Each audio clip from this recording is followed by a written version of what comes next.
हिंदी व्याकरण सहायक क्रिया परीक्षा में 1 मास पूछा जाने वाला यह प्रश्न। किस प्रकार प्रश्न पूछा जाता है इसे आज हम देखते हैं।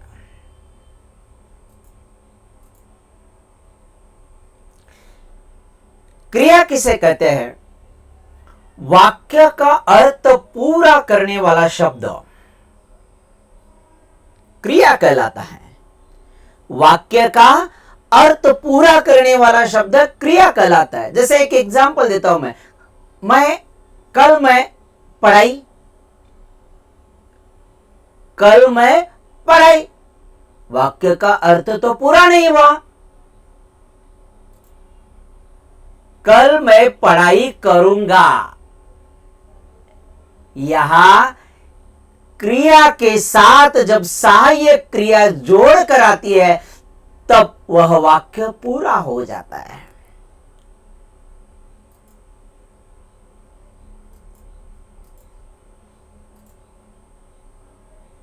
जो क्रिया वाक्य में मुख्य क्रिया के साथ आकर वाक्य को विशेष अर्थ प्राप्त करा देती है उसे सहायक क्रिया कहते हैं।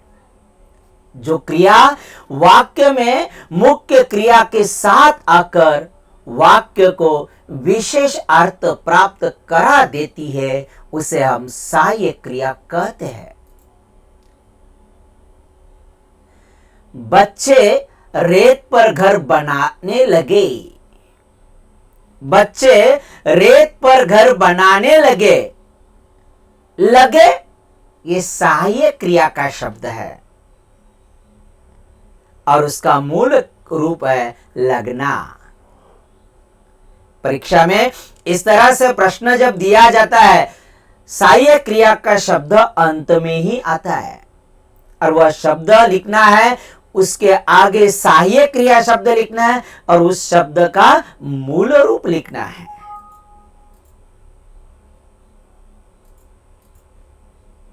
सहायक क्रिया संबंधी मुख्य बातें ध्यान में रखना है। सहायक या प्रस्थान वाक्य में मुख्य क्रिया के बाद अर्थात अंत में होता है। मुख्य क्रिया के बाद यानी अंत में सहायक क्रिया का शब्द होता है। वाक्य में सहायक क्रिया का प्रयोग किसी भी काल में हो सकता है। वाक्य में सहायक क्रिया का प्रयोग किसी भी वाक्य में हो सकता है। वाक्य में मुख्य क्रिया के साथ सहायक क्रिया जोड़ने पर ही वाक्य का अर्थ पूर्ण अर्थ निकलता है।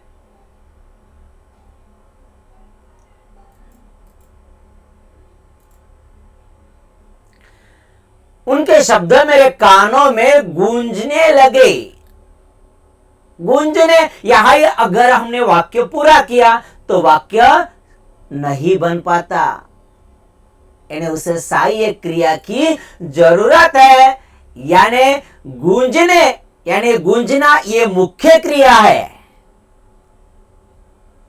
और सहायक क्रिया में आ गया शब्द लगे, उसका मूल रूप है लगना, यानी वह है सहायक क्रिया। गूंजने ये मुख्य क्रिया है और गूंजने मुख्य क्रिया का मूल रूप होता है गूंजना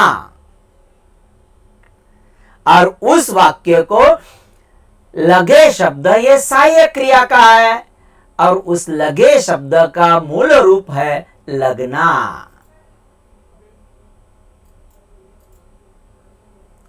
रोज सवेरे घुमा करो हा शब्द क्या हो गया? सहायक क्रिया और उसका मूल रूप क्या है? करना। अंजुना बीच की पहाड़ी पर चढ़े होंगे। अब कौन सा आएगा शब्द? होंगे यह शब्द सहायक क्रिया का है और उसका मूल रूप है होना।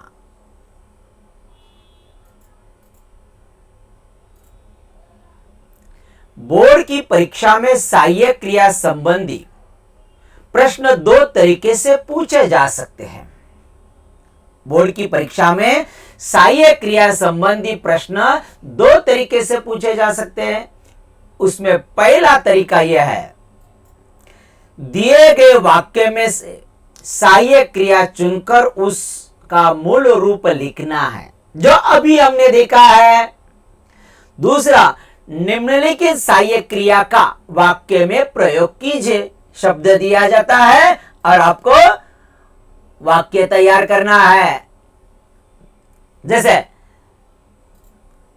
दिए गए वाक्य में से सहायक क्रिया चुनकर उसका मूल रूप लिखना है। अब वाक्य देखो क्या लिखा है, फिसलने का डर हमेशा लगा रहा। तो सहायक क्रिया का शब्द कौन सा हो गया, रहा। और रहा शब्द का मूल क्रिया क्या हो गया, रहना। रहना ये शब्द ब्रैकेट में लिखना है और उसके आगे लिखना है सहायक क्रिया। चाची मां के पास चले गई। चाची मां के पास चले गई। गई शब्द सहायक क्रिया का है और उसका मूल रूप है जाना।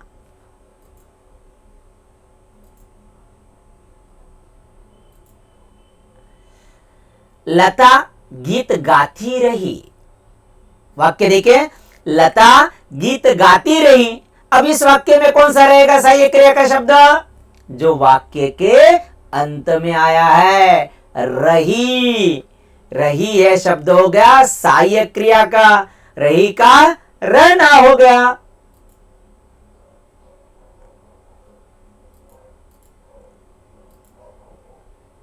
निम्नलिखित सहायक क्रिया का वाक्य में प्रयोग कीजिए। यह दूसरा प्रकार से पूछा जाता है प्रश्न। जैसे शब्द दिया है पढ़ना और उसका वाक्य में परिवर्तन करना है, फल पेड़ से नीचे गिर पड़ा। हो गया वाक्य। रहना, बच्चा रात भर रो रहा। रहा का रहना, पढ़ा का पढ़ना। जाना, तुम अभी घर चले जाओ। जाओ का मूल रूप जाना। रहा का मूल रूप रहना। पढ़ा का मूल रूप पढ़ना।